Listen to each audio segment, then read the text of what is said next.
exemplo, a preocupação do PT também é zero com isso. Como eu já falei, esta fala do Lula, e a gente tem também a questão da Eletrobras, né? A Eletrobras.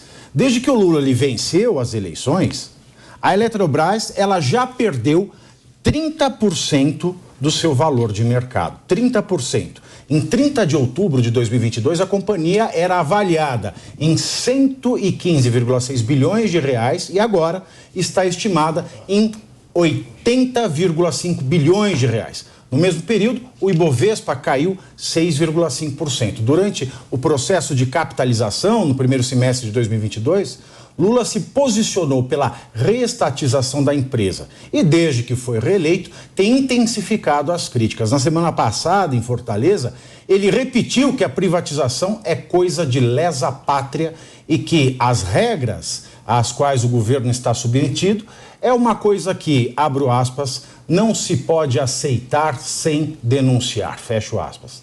Além disso, Lula assinou uma ação que pede que o STF anule, né, um trecho da lei que permitiu a privatização da Eletrobras. O texto estabeleceu mudanças, né, no Estatuto Social da empresa para limitar o capital votante de até 10%, independente da participação societária de cada acionista.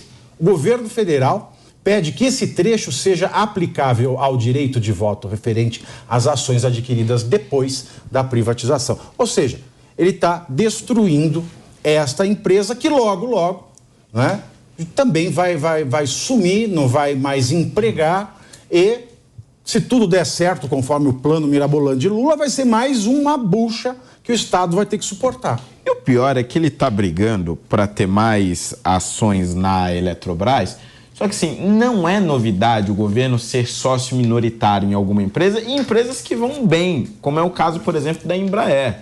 O governo é sócio minoritário na Embraer e a Embraer é um exemplo não só para o Brasil, mas também para diversos outros países do mundo. Inclusive é comum você ver contratos internacionais da Embraer e tudo mais. O grande problema aqui é que este Lula 3, quando ele coloca alguma coisa na cabeça, não importa quem aconselha o contrário, não importa os fatos, não importa o que seus aliados dizem, ele quer porque quer ir adiante independentemente das consequências. Ele está destruindo a Eletrobras, que estava indo muito bem, apesar de ter sido feita ali uma meia privatização, digamos assim, que não era dos melhores dos cenários, mas era uma empresa que já estava se recuperando e estava indo bem nesse sentido. Ele está simplesmente destruindo isso e acabando com a confiança dos investidores nacionais e internacionais com o Brasil. Porque a questão é a seguinte, ele está dizendo que as cláusulas de um determinado contrato com o governo brasileiro poderão valer a depender do presidente da República de plantão. Isso é um absurdo, sem falar que é um desrespeito, mais uma vez, com o Congresso Nacional. E depois ele não sabe porque tem dificuldade de negociar com o Congresso. Primeiro ele desfaz a lei do saneamento via decreto e depois vê esse decreto sendo derrubado pelo Congresso Nacional. E depois ele tenta desfazer um acordo que na prática também foi feito pelo Congresso. O modelo de governança da Eletrobras, como existe agora, foi uma herança do governo Jair Bolsonaro, sim, mas que foi pensado com as diversas lideranças do Congresso Nacional que ainda estão lá hoje e que pertence a esse mesmo centrão com o qual ele precisa negociar. É óbvio que isso vai dar errado e vai ter consequências econômicas lá na frente para toda a população. Muito bem, muito bem. Sim, essa falta de garantia jurídica... É sério.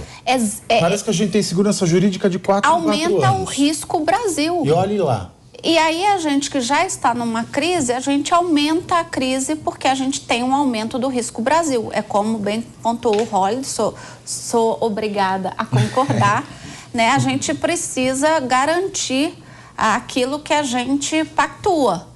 E não pode ser uma coisa que num governo é de um jeito, do outro é de outro, né? A não ser que exista uma fundamentação muito grande. E isso está acontecendo no Brasil. A torta é direito. E sem segurança jurídica não há democracia.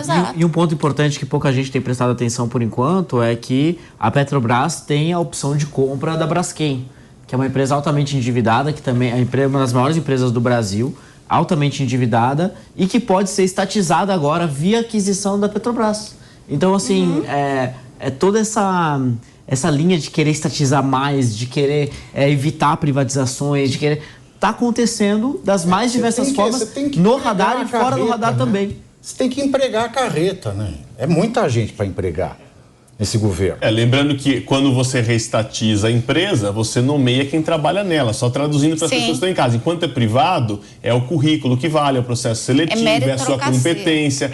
Quando você traz para o Estado, o responsável nomeia o chefe do Poder Executivo, escolhe seus companheiros que vão tocar ali os cargos, ganhando altos salários, não necessariamente prestando serviço. E até o próprio senador mencionou também, Ciro Nogueira mencionou no início do programa, é a diferença entre ter um grande gestor de fundos gerindo um fundo previdenciário, o maior do Brasil, por exemplo, que é o do Banco do Brasil, que tem mais de 200 bilhões de reais, ou a nomeação do Lula de um ex-sindicalista de 30 e poucos anos, que nunca trabalhou numa instituição financeira, a não ser por um breve período, e depois logo virou sindicalista e trabalhava numa função operacional. E ao invés de saber gerir os fundos, prejudica os fundos da população. Exatamente, é dinheiro de... exatamente, lá é ele. E é um pouco da situação do que está acontecendo. Até porque está enfesado, né? Até porque ele está enfesado. Não. Aí dá problema. Aí você me fala de